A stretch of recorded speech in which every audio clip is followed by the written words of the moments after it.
முதல் வணக்கம் நேயர்களுக்கு வணக்கம். ஒரு ஊர்ல என்ற பகுதியில் உங்களை சந்திப்பதில் மிகப்பெரிய மகிழ்ச்சி. வாழ்க்கையில் என்னைக்குமே அடங்காத ஒரு விஷயம் எதுன்னா பசி தான். பசி இல்லாத மனுஷனே இந்த உலகத்தில் கிடையாது. பசி எல்லா உலகத்திலும் இருக்கக்கூடிய ஒரு அற்புதமான மொழி. பசியை பற்றி பார்க்கணும் அப்படின்னா சில இடங்களில் சோறு பட்டினி கிடக்கிறது, சில இடங்களில் வயிறு பட்டினி கிடக்கிறது. எச்சில் இலையை எந்த பக்கம் போட, இந்த பக்கம் நாய், அந்த பக்கம் மனிதன். நான் ஒரு கவிஞன். யோசிச்சு பாருங்க. வள்ளலார் கூட ரொம்ப அருமையாக சொல்லுவார், வாடிய பயிரை கண்டபோதெல்லாம் வாடினேன்னு சொன்னார். அதை விட ரொம்ப அருமையாக, வீடுதோறு இறந்தும் பசி ஆறாது அயர்ந்த வெற்றாரை கண்டு உளம் பதைத்தேன்னு அவர் ரொம்ப அழகாக சொன்னார். கை கால் ஊனமான மனிதன் உண்டு சார், ஆனால் வயிறு ஊனமான மனுஷன் எங்கேயுமே கிடையாது. அப்போ பசி இந்த உலகத்தில் ஒரு தேசிய மொழி. அது இல்லாத மனுஷன் கிடையாது இல்லையா? எப்பவுமே இந்த மனிதநேயவாதிகள்ங்கிறவங்க எல்லா உலகத்துலையும் இருந்துகிட்டே தான் இருக்காங்க. எவ்வளோ யோசிச்சு பாருங்களேன். வாழ்க்கையில் நிறைய ஊர்களுக்கு நம்ம ட்ராவல் பண்ணுவோம். அந்த இடத்துலாம் பாருங்கள், சாதாரண கடை இருக்கும். அந்த கடையில் ₹1 இட்லி கொடுக்குறவங்க இருக்காங்க, ₹2 புரோட்டா கொடுக்குறவங்க இருக்காங்க.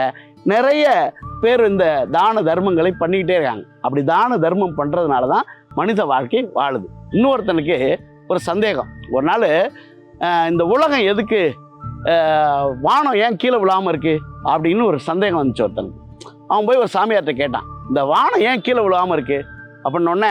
அப்போ அவர் சொன்னார், இன்னைக்கு போ, இந்த உலகத்தில் ஏன் வானம் கீழே விழாமல் இருக்குதுன்னு எல்லாத்தையும் கேளு, கடைசியாக உனக்கு விடை கிடைக்கலன்னா என்கிட்ட வா அப்படின்னு சொல்லிட்டு போயிட்டார். இப்போ நேராக போனால் ஒரு மணி 1 மணி ஆயிடுச்சு, 2 மணி ஆயிடுச்சு, 3 மணி ஆயிடுச்சு. யாருமே பதில் சொல்ல. ஏன்டா எல்லாரும் இவனை லூசு பையன்னு திட்டினாங்க. ஒரு இடத்துக்கு போனால் ஒரு அம்மா களைத்த முகத்தோடு போய் உட்காந்துருந்தான். ஒரு அம்மா கூப்பிட்டுச்சு, வாப்பா வாப்பா, ஏப்பா களைத்த முகத்தோடு இருக்க அப்படின்னு கேட்டுச்சு. சாப்பிட்லம்மா அப்படின்னா, இங்கே வாப்பா உட்காருப்பா அப்படின்னு சொல்லி அவனுக்கு தலைவாழை இலை போட்டு சாப்பாடு போட்டுச்சு. சாப்பாடு போட்டு சாப்பிட்டோன்னே சாப்பிட்டு வீட்டுக்கு போயிட்டான். இந்த சாமியார் பார்த்தாரு. காலைல சாயந்தரம் வருவான்னு பார்த்தாரு, அடுத்த நாள் காலைல வருவான்னு பார்த்தாரு, வரல. அடுத்த நாள் அவனை தேடிட்டு அவர் வந்தார். டேய், நேற்று என்கிட்ட ஒரு கேள்வி கேட்டில, இந்த வானம் ஏன் கீழே விழாமல் இருக்குன்னு, அப்புறம் ஏன் இன்னைக்கு பதில் சொல்லலை, பதில் கேட்கவே இல்லை நீ அப்படின்னாரு. அப்போ தான் அவன் சொன்னான், நான் யாருன்னு தெரியாது, என்ன ஜாதின்னு தெரியாது, என்ன மதம்னு தெரியாது, என்ன குலம்னு தெரியாது, ஆனால் பசிக்குதுன்னு தெரிஞ்ச உடனே ஒரு தாய் தலைவாழை இலை போட்டு எனக்கு சாப்பாடு போட்டாங்க இல்லையா, அந்த மாதிரி தாய் இருக்கிற வரைக்கும் வானம் கீழே விழாதுன்னு நினச்சேன். அதனால தான் உங்கள்கிட்ட கேட்கலன்னு நானும். அதனால் மனிதத்தில் மிக முக்கியமானது பசி ஆற்றுவது தான். பசியில் மிக முக்கியமான ஒரு விஷயத்தை பாருங்கள். என்றைக்குமே மனுஷன் தேடி அலைஞ்சிக்கிட்டே இருப்பான் சார். வாழ்க்கையில் எது கிடைச்சாலும் வேணாம்பா. இப்போ நீங்கள் வாழ்க்கையில் பாருங்களேன், ஒரு பொருள் கொடுக்குறோம், அதை இன்னொரு பொருள் கொடுத்தோம்னா அது வேணும்னு சொல்லுவான் மனுஷன். வாழ்க்கையில் எது கிடைச்சாலும் வேணும் வேணும் வேணும்னு சொல்கிற மனுஷன் பசியில் மட்டும்தான் போதும்னு சொல்லுவான். போதும், என் வயிறு நம்பிருச்சு அப்படின்னு சொல்லுவான். மணிமேகலையில் ஒரு அருமையான ஒரு விஷயம் இருக்குது. ஆபுத்திரன் ஒரு கேரக்டர் இருந்தது. ஆபுத்திரன் கேரக்டர் என்னன்னா, அவன் ஒரு பசியை போக்குகிற ஒரு ஆள். பசியை எப்படி போக்குனான் அப்படின்னா, அதுக்கு அச்சய பாத்திரம்னு ஒன்று இருந்தது. அச்சய பாத்திரங்கிறது எடுக்க எடுக்க வளருகிற பாத்திரம். அன்னத்தை எடுக்க எடுக்க என்ன பண்ணும், வந்துக்கிட்டே இருக்கும். அந்த அச்சய பாத்திரம் ரொம்ப அற்புதமான ஒரு விஷயம். அவன் எல்லாருக்கும் சோறு போட்டுகிட்டே இருந்தான்.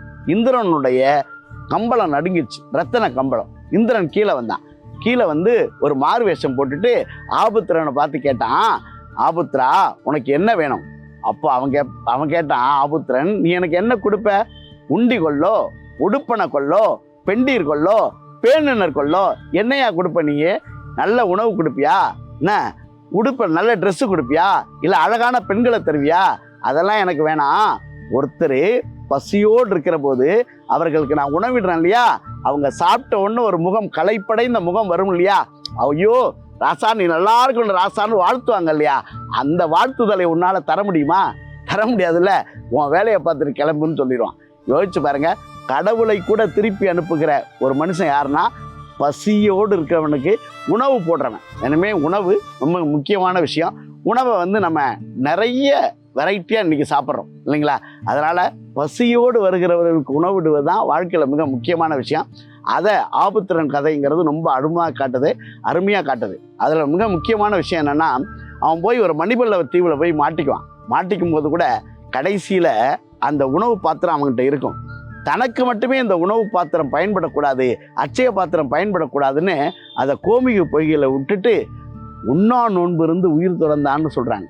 ஏன், இந்த அட்சய பாத்திரங்கிறது ஊருக்கு தான் பயன்படணுமே தவிர எனக்கு பயன்படக்கூடாது, தனி ஒரு மனிதனுக்கு பயன்படக்கூடாது, அது எல்லோருக்கும் பயன்பட வேண்டும்னு அன்னைக்கு நினைச்சான். அதனால உணவிடுங்கள்.